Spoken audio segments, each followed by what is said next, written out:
Part 1 এ আমরা দেখেছিলাম mister Johann কিভাবে ফেলিকে দত্তক নেওয়ার কথা বলেছিল। ফেলিকে দত্তক নেওয়ার কথা বলেছিল, তার সাথে তার ছেলেকেও নিয়ে এসেছিল।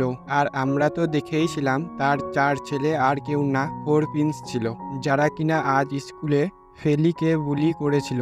এইদিকে ফেলি ওদের দেখে তো অবাক হয়ে যায়, ওরাও ফেলিকে দেখে অবাক হয়ে যায়। এরপর ওরা যখন সবাই ডিনার করতে বসে, তো হ্যাঙ্গা আর নাবিরু বলে আমরা ওকে একদমই পছন্দ করিনি। রাঘা তখন বলে আমার 3জন ভাই, আমি কখনোই এই মেয়েটিকে বোন হিসাবে মেনে নিব না।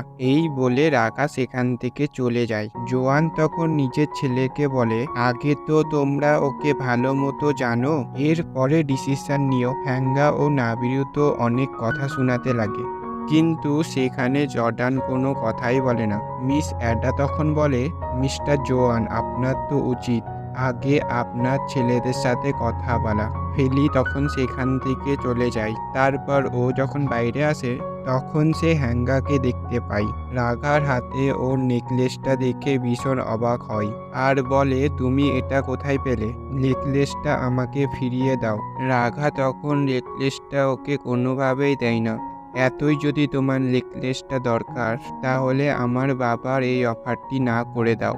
এইদিকে সবাই তো ফেলির জন্য অপেক্ষা করছিল। হ্যাঙ্গা ও নাবিরু বলে এখানে টাইম ওয়েস্ট করা একদমই ঠিক হচ্ছে না। আচ্ছা বাবা, আমাদের কাছে তো সবই আছে, তাহলে তোমার আরেকটি সন্তানের কেন প্রয়োজন? তখন মিস্টার জোয়ান বলে আমার আর তোমার মায়ের তো খুব শখ ছিল একটি মেয়ের। ওরা বলে তাহলে দত্তক নেওয়ার আগে আমাদের সাথে কথা বললেই হতো। মিস্টার জোয়ান বলে আমি যদি আগে বলতাম তাহলে তোমরা অ্যাপসেট করতে না।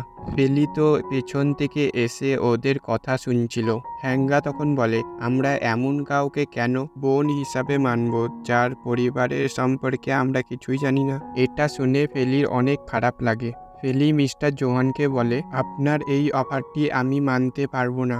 এইটা বলেই চলে যায়। একটু পর ফেলি যখন একা ছিল, ওর সাথে দেখা করতে মিস্টার জোহান আসে। প্রথমে তো উনি ফেলিকে সরি বলে ওদের ব্যবহারের জন্য। ফেলি বলে ওরা তো ঠিকই বলেছে, আমার মতো মেয়েকে আপনি কেন দত্তক নেবেন? মিস্টার জোয়ান বলে তুমি ভুল বুঝছো, ওরা বুঝতে পারেনি তুমি যে এতটা কষ্ট পাবে, একটু টাইম দাও, সব ঠিক হয়ে যাবে। ফেলি তখন বলে আচ্ছা আপনি কেন আমাকেই চুজ করলেন? আমি তো এখন বড় হয়ে গিয়েছি। মিস্টার জোহান বলে আমার শেষ সন্তান মেয়ে হবে, তোমায় দেখে তো আমার নিজের মেয়ের মতনই মনে হতো। আমি যখন জানতে পারলাম তুমি অনাথ আশ্রমে থাকো, তখনই আমি ডিসিশন নিয়েছিলাম আমি তোমাকে দত্তক নিব। তুমি প্লিজ 3 মাস আমাদের সাথে থাকো। তোমার যদি 3 মাস পর মনে হয় আমাদের সাথে থাকতে পারবে না, তাহলে তুমি চলে এসো। ফেলি তখন কিছুই বলে না। মিস্টার জোহান তো ওকে অনেক রিকোয়েস্ট করে।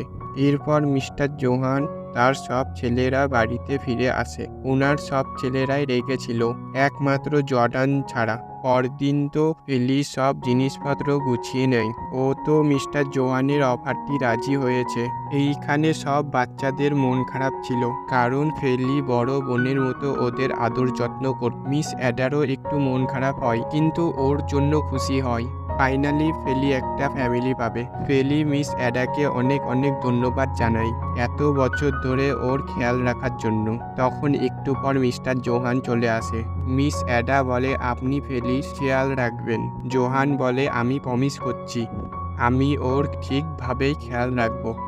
এরপর মিস্টার জোয়ানের একটি মিটিং ছিল, তাই তিনি অফিসে চলে যান। এরপর ফেলি মিস্টার জোয়ানের বাড়িতে আসে, ওকে ওয়েলকাম করা হয়। ফেলি এত বড় বাড়ি দেখে অবাক হয়। একটু পর তো মিস্টার জোয়ানের ছেলেরাও সেইখানে আসে। সেইখানে জর্ডান তার সাথে খুব সুন্দরভাবেই কথা বলছিল, কিন্তু বাকিরা তো ওর সাথে কথাই বলে না। মিস রাডি সহ জর্ডান পুরো বাড়িটা ঘুরিয়ে দেখায়। মিস রাডি তো ওর রুমের পিনকোড বলে দেয়। ফেলি একটু অবাক হয়, কারণ ও এরকম দরজা আগে কখনো দেখেনি যেইখানে পিনকোড ব্যবহার করা হয়। ফেলি ওর রুম দেখে তো আবার অবাক হয় আর খুশি হয়। পরে ফেলি যখন নিচে আসে তখন সে রাঘাকে দেখতে পায়। রাঘার কাছে বাকিদের কথা জিজ্ঞেস করলে রাঘা বলে আমি তোমাকে একটি জায়গায় নিয়ে যেতে চাই, চলো আমার সাথে। এরপর ওকে গাড়িতে উঠতে বলে। তোমার জন্য কিছু জিনিসপত্র কিনতে হবে, প্লিজ কোশ্চেন করো না। ফেলি তো তখন ওর কথাতে গাড়িতে ওঠে। একটু পর তো রাঘা মাঝ রাস্তাতে এসে গাড়িটি থামায়। ফেলিকে গাড়ি থেকে নামতে বলে। ফেলি তো অবাক হয়ে বলে কেন? রাঘা বলে তুমি এইখানে অপেক্ষা করো, আমি তো এই গাড়িটা এখন পার্ক করব।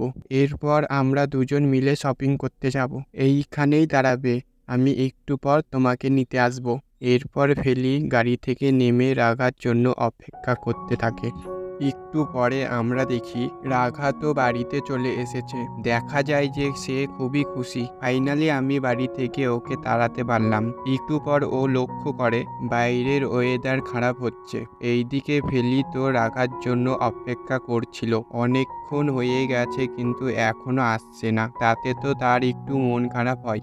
যার একটু পর আমরা রাঘাকে দেখি সে ওই জায়গায় চলে আসে, তো ফেলিকে কোথাও খুঁজে পায় না। ও তখন ফেলিকে আশেপাশে খুঁজতে থাকে। তখন এক জায়গায় ফেলিকে দেখতে পাই। তখন রাঘা বলে তুমি এইখানে কি করছো? আমি তোমাকে বলেছিলাম ওইখানে থাক। ফেলি তখন বুঝতে পারে রাঘা আমাকে এইখানে ইচ্ছা করেই রেখে গিয়েছে, কিন্তু রাঘা তো এইগুলো স্বীকার করছে না। এরপর তো রাঘা ফেলিকে বাড়িতে নিয়ে আসে। এরপর সকালে তো ওরা সবাই স্কুলে যাওয়ার জন্য রেডি হয়। এরপরে মিস্টার জোয়ান বলে যেহেতু তোমরা একই স্কুলে পড়ো তাহলে তোমরা সবাই একসাথেই যাও। জর্ডান বলে আমার কিছু কাজ আছে, তাই বলে সেখান থেকে চলে যায়। নাবিরু ও হ্যাঙ্গা ও তখন ওর পিছন পিছন চলে যায়। রাঘার কাছে আর কোনো অপশন ছিল না, যার কারণে ফেলিকে সে নিজের সাথে নিয়ে আসে। মাঝ রাস্তায় এসে ফেলিকে বলে তুমি এখান থেকে নিজে নিজেই যাও। ফেলি বলে স্কুল তো অনেক দূরে। রাঘা বলে তুমি হেঁটে হেঁটে যেতে পারবে। এরপরে ফেলি দৌড়িয়ে দৌড়িয়ে স্কুল ঢুকে পড়ে। এরপর তো ওরা তিনজন একসাথে ছিল। তখন নাবিরু ও হ্যাঙ্গার নজর একটি মেয়ের দিকে যায়। মেয়েটিকে দেখে তো ওরা দুজন হা করেই থাকে। এইদিকে ফেলিকে ওর বান্ধবী বলে স্কুল শেষে ওর সাথে কার রেসিং দেখতে যেতে।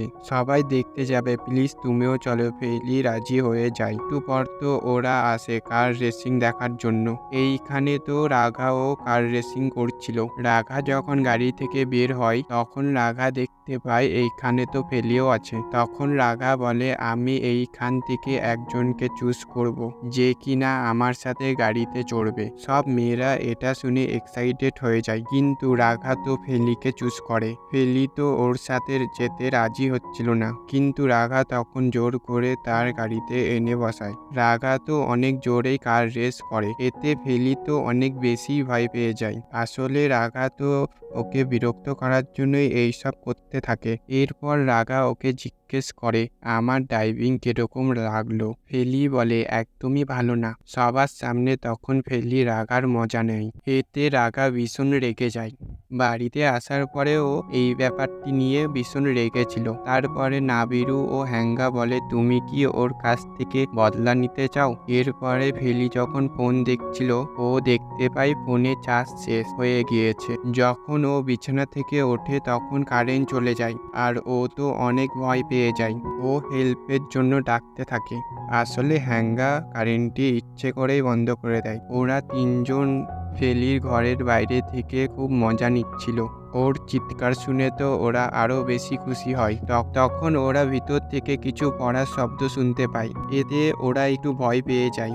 ওরা যখন রুমের দরজা খোলার চেষ্টা করে, কিন্তু ওরা তো রুমের পিনকোড জানতো না। তখন ওখানে জর্ডান আসে আর বলে তোমরা ফেলির রুমের সামনে কি করছো, আর হঠাৎ করেই কারেন্ট কেন চলে গেল? হ্যাঙ্গা তখন বলে আমরাও জানি না কি হয়েছে, কিন্তু একটু আগে তো আমরা ফেলির চিৎকার শুনতে পেলাম, ওকে সাহায্য করতে এসেছি, কিন্তু ওর রুমের পিনকোডটি তো আমরা জানি না। জর্ডান রুমটি খোলে। জর্ডান ফেলির রুমের পিনকোড জানতো। ওরা তখন এসে দেখতে পায় ফেলি অজ্ঞান হয়ে আছে। এইটা দেখে তো ওরা তিনজন আরো বেশি ভয় পেয়ে যায়। জর্ডানও জানতে পারে ওরা কারেন্টটিকে বন্ধ করেছে ফেলিকে ভয় দেখানোর জন্য। এরপর জর্ডান কল করে তাড়াতাড়ি ইলেকট্রিসিটি ঠিক করতে বলে। নাবিরু ও হ্যাঙ্গা অনেক বেশি ভয় পেয়ে যায়, যদিও মরে যায় তাহলে কি হবে। একটু পরে কারেন্টও চলে আসে। তারপর ওরা দেখে ফেলিরও জ্ঞান ফেরে। ও খুব ভয় পেয়ে জর্ডানকে জড়িয়ে ধরে। এইখানেই আমাদের পার্ট 2 শেষ হয়। পূর্ণ পার্টটি দেখতে হলে চ্যানেলটিকে সাবস্ক্রাইব করে আমাদের পাশেই থাকুন। আর ভিডিওটি যদি তুমি শেষ পর্যন্ত দেখে থাকো তাহলে ভিডিওটিকে একটি লাইক করে দিও।